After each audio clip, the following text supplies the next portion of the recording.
আসসালামু আলাইকুম প্রিয় দর্শকবৃন্দ, ছাত্রছাত্রী ভাই বোন এবং প্রিয় দেশবাসী, আপনাদের সামনে আজকে আসলাম।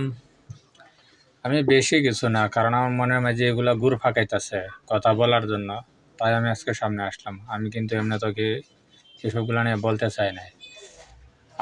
ছাত্ররা আন্দোলন করছে, এটা কিন্তু ছাত্র রাজনীতির জন্য করে নাই। ছাত্ররা আন্দোলন করছে শুধু ছাত্রদের অধিকার আদায়ের জন্য।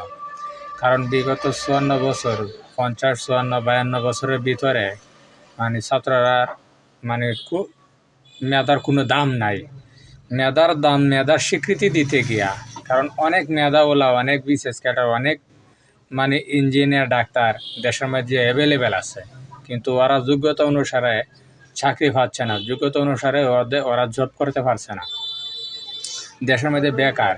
কারণ ওরা যদি যোগ্যতা অনুসারে কোনো কিছু না করতে পারে, দেশের অর্থনৈতিক অবস্থা। এই বিষয়ে আজকে 2026 সালে আগস্ট মাসে ওরা ডাক দিয়েছে আন্দোলনে কোটা সংস্কারের। তো কোটা সংস্কারের ভিত্তিতে ডাক দেওয়ায় এর দাবি, ছাত্রদের দাবির জন্য ওরা লুকে দাঁড়াইছে আন্দোলন করছে ওদের কোটা সংস্কার করে, যাতে মেধার জন্য চাকরি দেওয়া হয়।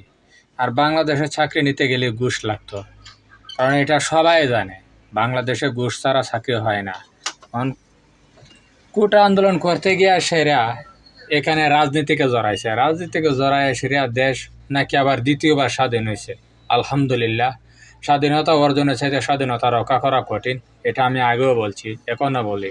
কিন্তু স্বাধীনতা অর্জন হয়েছিল বঙ্গবন্ধু শেখ মুজিবুরের হাত ধরে, ওনার মাধ্যমে 1952 সালে ভাষা আন্দোলন থেকে। যেমনি বাংলাদেশ স্বাধীন হয়েছে, বাংলাদেশ হয়েছে সোনার বাংলা, কিন্তু বাংলাদেশ থেকে কিন্তু আমাদের সুর উঠে যায় নাই, জঙ্গলি উঠে যায় নাই, রাজাকার উঠে যায় নাই। বাংলাদেশে কিন্তু রাজাকার রয়েছে। যাক, মানলাম, আমি এত গভীরও যেতে চাই না, কিন্তু অনেক কথা এখন যা হচ্ছে, যখন সরকার পতন হয়েছে, সরকার যখন দেশ হস্তান্তর করে সেনাবাহিনীর হাতে দিয়ে সরকার যখন পালিয়ে গেছে, বয়ে ওই দেশে থাকলে মারা ফেলবে। ওকে মারার তো দরকার নাই। আমরা ছাত্ররা তো আন্দোলন করছে মারার জন্য না, কার প্রাণ নেওয়ার জন্য না। হয়তো এখানে কিছু পুলিশে গুলি করছে না, সাইড থেকে অন্য কোনো রাজনীতিকে গুলি করছে, একটা বিশৃঙ্খলা সৃষ্টি করছে। এই কারণে আন্দোলনটা আরও জোরও হয়েছে, আরও ভয়ঙ্কর হয়েছে। সেই আন্দোলন থেকে আজকের সরকার পতন হয়ে গেছে, সরকার বাইকে গেছে। তো বাইকে যাওয়ার পরে কি হলো? দেশটা তো আমাদের, বাংলাদেশটা তো আমাদের সকলের। আওয়ামী লীগ, বিএনপি, জামাত, শিবির, এগুলা সবার দেশ কি একটাই দেশ, শুধু বাংলাদেশ। সেই বাংলাদেশে তো আমরা বসবাস করি। সে বাংলাদেশের জিনিস কেন আমরা নষ্ট করব, ভাঙচুর করব? সে বাংলাদেশের জিনিস আপনার, আমার, বাবার, সবার দেশ বাংলাদেশ। সে বাংলাদেশের জিনিস নষ্ট করা মানে কি শেখ হাসিনার জিনিস নষ্ট করা, আওয়ামী লীগের জিনিস নষ্ট করা, আওয়ামী লীগের অফিস ভাঙচুর করা কি দরকার? এইগুলা থাকলে কি সমস্যা আছে? আমরা দখল করে নিই, থাকুক না, যারা যেমনি আছে থাকুক না, আমরা দখল করে নিই। গণভবন ভাঙচুর করা কি দরকার ছিল? গণভবনে যেগুলো জিনিস আছে থাকুক না, আমরা যে যাবে পরবর্তীতে সে বুক করবে। আমরা সংসদ সদস্য, সংসদ ভবন ভাঙার তো দরকার নাই। সংসদ ভবনে যা আছে সেগুলো কি লাগবে না? আবার কি সংসদ হবে না? আবার কি সরকার গঠিত হবে না? যে সরকারই যাক, যেই যাক, আমরা ছাত্ররা কি ভাঙচুরের জন্য আন্দোলন করছি? ছাত্ররা যে আন্দোলন করছে ভাঙচুরের জন্য করছে, দেশ নষ্ট করার জন্য করছে, ছাত্রদের অধিকার আদায়ের জন্য আন্দোলন করছে। সেই অধিকার আদায় করতে গিয়ে এই সরকার পরিবর্তন হয়, সরকার পালিয়ে যাওয়া থেকে আজকের যে ভাঙচুর হলো, এগুলা কি ঠিক হচ্ছে? আমি পুরা দেশবাসীর কাছে এই কথাটা প্রস্তাব রাখছি যে এগুলা ঠিক হচ্ছে কি না, ভাঙচুর করা কি ঠিক না বেঠিক, এই প্রস্তাবটাই রাখছি। আসলে আমার মতে এটা ঠিক না।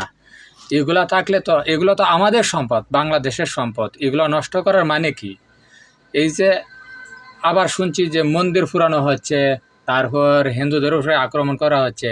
ওরা তো আমাদের ভাই, ওরা তো আমাদের বাংলাদেশের অধিকার নাকি? ইন্ডিয়া কি আমাদের মুসলমান নাই? রাশিয়া কি আমাদের মুসলমান নাই? অন্যান্য রাষ্ট্র কি আমাদের মুসলমান নাই? শুধু বাংলাদেশি মুসলমান? সারা দেশে তো মুসলমান আছে, সারা দেশে তো হিন্দু আছে। তো ওরা তো আমাদের মতো ভাই, তো ওদেরকে মারার কি দরকার? মন্দির পুরানো কি দরকার? আরেকজনের ক্ষতি করা কি এটা রাজনীতি? হ্যাঁ, ক্ষতি করা কি আমরা ছাত্রদের আন্দোলন ছিল? আমার মতে এগুলা ঠিক হচ্ছে না। দেশ আমি চাই শান্তি শৃঙ্খলা একটা সুন্দর দেশ চাই, আর কিছু না। বাংলাদেশ সোনার বাংলাদেশ, সোনায় মোড়ানো হোক। কোনো কিছু নষ্ট চাই না, ধ্বংস চাই না, চাই উন্নত। বাংলাদেশের যত জিনিস তৈরি হয় ততই মঙ্গল। ভাঙচুর করাটা মঙ্গল না। এই যেমন মেট্রো রেল দেশা তৈরি করুক, এটা তো বাংলাদেশেরই সম্পদ। এটা বাঙ্গার কি দরকার ছিল? গণভবন দাস যে যার খুশি তার তৈরি হোক, এটা তো বাংলাদেশের সম্পদ, বাংলাদেশের মানুষের তৈরি নাকি? এগুলো তো ভাঙচুর করা মানে হয় না। তা আমি বলবো, যাই হয়েছে এবার বন্ধ দেন, কেমন দেন, শান্তি শৃঙ্খলা একটা বাংলাদেশ চাই আমরা, সোনার বাংলাদেশ, শান্তি শৃঙ্খলা বাংলাদেশ চাই।